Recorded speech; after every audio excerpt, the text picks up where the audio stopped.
Assalamualaikum warahmatullahi wabarakatuh. Perkenalkan, nama saya Maria Alfisyar dari kelas 12 MIPA 6. Saya akan memaparkan materi sosiologi, yaitu ruang lingkup dan faktor-faktor penyebab globalisasi. Sebelum itu, kita harus mengetahui apa sih yang dimaksud globalisasi itu?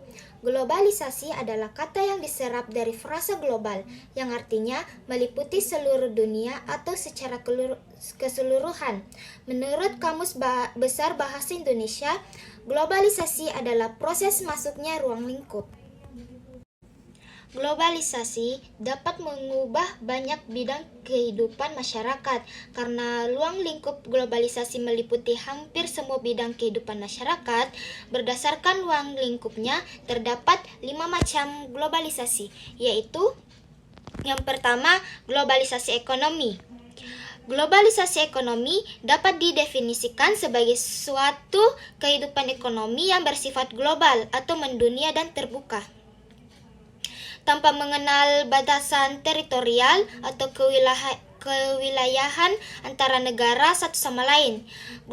Globalisasi ekonomi erat kaitannya dengan munculnya perusahaan-perusahaan atau koperasi yang bersifat lintas negara nasional, yang perdagangan bebas yang melampaui batas-batas lintas negara. Globalisasi politik. Salah satu fenomena terjadinya globalisasi dalam bidang politik adalah munculnya organisasi-organisasi internasional yang terdiri dari berbagai negara, misalnya ASEAN, yang merupakan bentuk organisasi kerjasama antar negara-negara Asia Tenggara.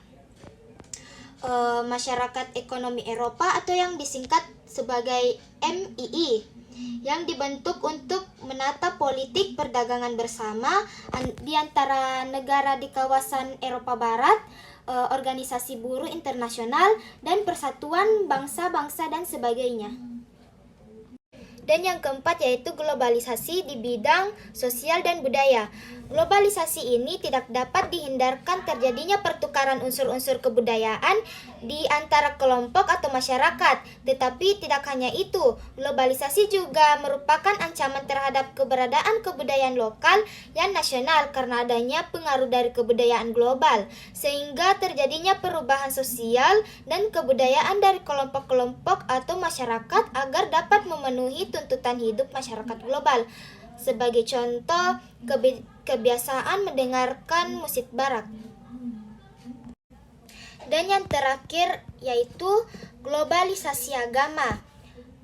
Dalam hubungan dengan bidang kehidupan agama, globalisasi telah melibatkan terjadinya interaksi atau hubungan sosial di antara kelompok-kelompok umat beragama, baik yang berupa kerjasama, persaingan, ataupun dalam bentuk konflik. Hal ini merupakan konsekuensi berlangsungnya hubungan atau interaksi sosial yang semakin terbuka. Selain itu, adapun terdapat 3 faktor penyebab timbulnya globalisasi, yaitu kemajuan teknologi informasi dan komunikasi serta semakin rendahnya biaya transportasi, menyebar dan meluasnya kapitalisme dalam kerjasama ekonomi internasional, dan memegang politik ekonomi neoliberalisme. Nah, pertama, teknologi informasi dan komunikasi serta semakin rendahnya biaya transportasi. Perkembangan teknologi informasi dan komunikasi merupakan faktor yang paling penting yang menyebabkan sekaligus mempercepat laju globalisasi. Kemajuan yang cepat dalam teknologi komputer dan piranti lunak yang menimbulkan terbentuknya serangkaian teknologi pendukung mulai dari mesin faksimili sampai dengan siram radio dan televisi melalui satelit, jaringan-jaringan kerja komputer sebagai perusahaan dan internal global. Secara bersamaan, perkembangan teknologi tersebut telah memungkinkan berlangsungnya transmisi atau aliran data yang informasi yang tidak pernah terbayangkan pada masa sebelumnya mengenai ukuran dan kecepatannya. Faktor yang kedua yaitu menyebar dan meluasnya kapitalisme dan kerjasama ekonomi internasional. Kapitalisme merupakan sistem ekonomi di mana perdagangan, industri, dan alat-alat produksi dikendalikan oleh pemilik swasta dengan tujuan memperoleh keuangan dan ekonomi pasar.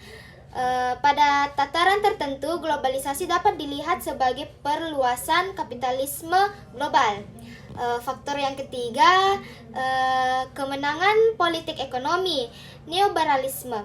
Neoliberalisme merupakan faham atau ideologi ekonomi yang mengutamakan sistem ekonomi kapital, perdagangan bebas, perluasan pasar, privatisasi badan usaha milik negara, dan meminimalkan atau menghilangkan campur tangan pemerintah dan peran negara dalam mengusahakan layanan-layanan sosial seperti pendidikan dan kesehatan. Sekian dari pemaparan materi saya, kurang mohon dimaafkan. Assalamualaikum warahmatullahi wabarakatuh.